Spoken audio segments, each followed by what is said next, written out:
இனி வீட்லயே பானிபூரி செய்யலாம் எல்லாரும். ஆச்சி பானிபூரி கிட். மேற்கு திசை காற்றின் வேக மாறுபாடு காரணமாக வரும் 6ஆம் தேதி வரை தமிழகத்திலும் புதுச்சேரியிலும் லேசானது முதல் மிதமானது வரையிலான மழை பெய்யக்கூடும் என்று சென்னை வானிலை ஆய்வு மையம் தெரிவித்துள்ளது.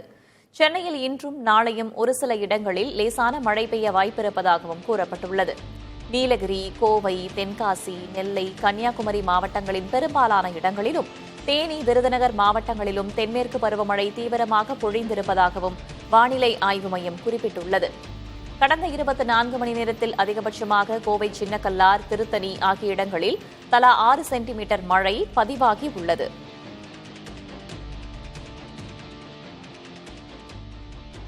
இந்த 3 மாதங்களில் தமிழகத்தில் பதிவான மழை அளவு 25 சென்டிமீட்டர்.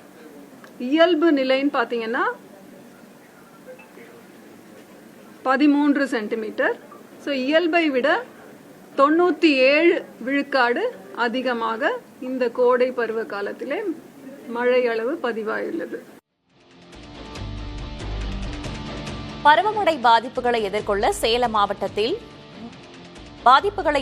முன்னேற்பாடுகள் தயார் நிலையில் இருப்பதாக சுற்றுலாத்துறை அமைச்சர் ராஜேந்திரன் தெரிவித்தார். சேலம் மாவட்ட ஆட்சியர் திருமதி பிருந்தாதேவி தலைமையில் நடைபெற்ற ஆலோசனைக் கூட்டத்திற்கு பின்னர் பேசிய அமைச்சர், பருவமழையால் பாதிக்கப்படக்கூடிய இடங்கள் கண்டறியப்பட்டிருப்பதாகவும் அதனை சரி செய்ய வருவாய், தீயணைப்பு, காவல் உள்ளிட்ட துறை அதிகாரிகள் உள்ளடக்கிய குழுவினர் தயார் நிலையில் இருப்பதாகவும் தெரிவித்தார்.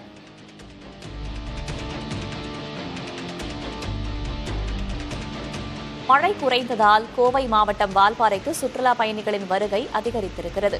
கடந்த 5 நாட்களாக கனமழை பெய்ததால் வால்பாறையில் உள்ள நடுமலை ஆறு, கூடாங்கல் ஆறு போன்ற ஆறுகளில் வெள்ளப்பெருக்கு ஏற்பட்டிருந்தது. வால்பாறை பொள்ளாச்சி சாலையில் ஆங்காங்கே புதிய அருவிகள் தோன்றி சுற்றுலா பயணிகளை கவர்கின்றன. கூழாங்கல் ஆற்று பகுதிக்கு செல்ல தடை விதிக்கப்பட்டுள்ளதால் பாலத்தில் நின்று ஆர்ப்பரித்து ஓடும் தண்ணீரை பார்த்து ரசித்து வருகின்றனர்.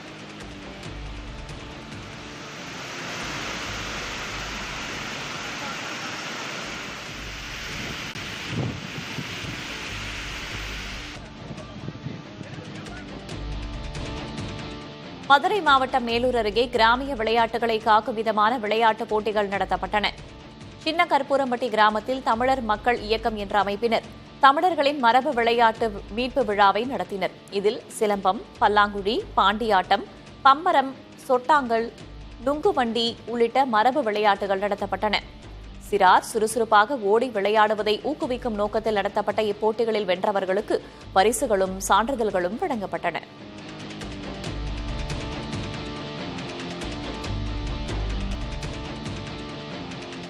பிரான்ஸ் அதிபர் இனிமேல் மனைவியிடம் அடிவாங்குவது வெளியே தெரியாமல் இருக்க வேண்டுமென்றால் கதவை மூடிக்கொள்ள வேண்டும் என்று அமெரிக்க அதிபர் டிரம்ப் நகைச்சுவையாக கூறியுள்ளார்.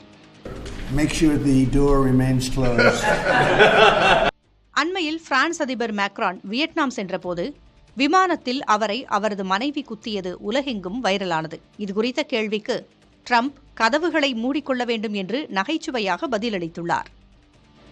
இனி வீட்லயே பானிபூரி செய்யலாம் எல்லாரும். ஆச்சி பானிபூரி கிட்.